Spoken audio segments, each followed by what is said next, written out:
श्रीराम जय राम जय जय राम. सच्चिदानंद परमात्म्याला सगुणाच्या आधारानेच पाहता येईल. परमात्मा सच्चिदानंद स्वरूप आहे हे जरी खरे तरी ते स्वरूप सगुणाच्या आधाराशिवाय आपल्याला पाहता येणार नाही. आपण भगवंताला सगुणात पाहावे, तेव्हाच त्याच्या विभूतीचे आपल्याला आकलन होईल. म्हणूनच समर्थांनी निर्गुण ओळखून सगुणात राहावे असे म्हटले आहे. सत्य हे शांत आणि आनंदमय असले पाहिजे.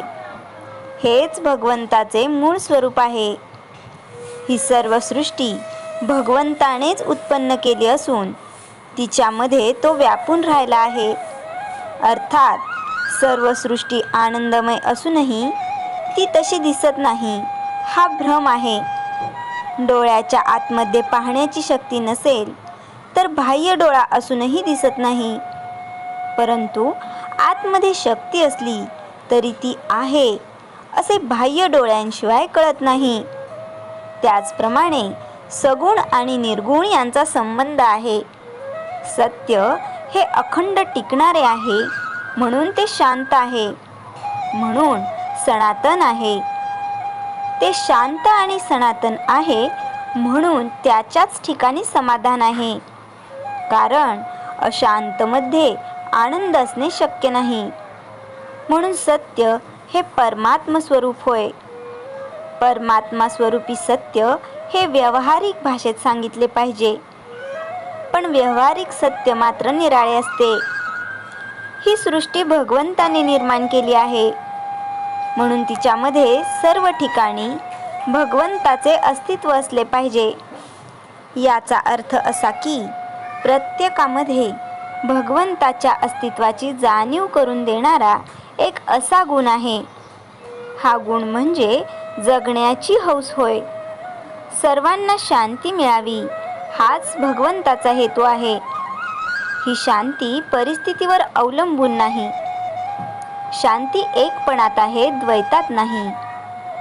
एकामध्ये ज्याचे मन गुंतले, ज्याने आपले मन भगवंताकडे ठेवले, त्यालाच शांतीचा लाभ होतो.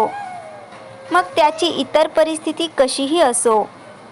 प्रपंचाचा अनुभव कष्टमय आहे पण भगवंताचा अनुभव आनंदमय आहे खास.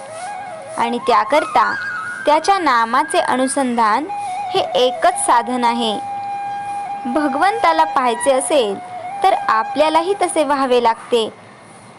सत्वगुणात भगवंत असतो तेव्हा आपण त्या मार्गाने जावे. आजारी माणसाला 3 गोष्टी कराव्या लागतात: कुपथ्य टाळणे, पथ्य सांभाळणे आणि औषध घेणे. त्याचप्रमाणे भवरोग्यालाही 3 गोष्टी कराव्या लागतात: मुख्य ध्येय परमात्मा प्राप्ती, त्याच्या आड जे येईल ते कुपथ्य, दुसंगती, अनाचार, अधर्माचार, मिथ्या भाषण, द्वेष, मत्सर वगैरे त्याचा त्याग करावा. परमात्मा प्राप्तीला जे सहाय्यक पोषक सत्संगती, सद्विचार, सद्ग्रंथ वाचन आणि सदाचार, ते पथ्य ते सांभाळावे. आणि अखंड नामस्मरण करणे हे औषध सेवन होय. श्रीराम जय राम जय जय राम. चैतन्यवाणी आनंदरूप परमात्मा मिळवण्यासाठी सगुणोपासना पाहिजे. श्रीराम जय राम जय जय राम. जयाच्या जनी जन्मनामार्थ झाला, जयाने सदा वासनामात केला. जयाच्या मुखी सर्वदा नाम कीर्ती, नमस्कार त्या ब्रह्मचैतन्य मूर्ती. श्रीराम जय राम जय जय राम.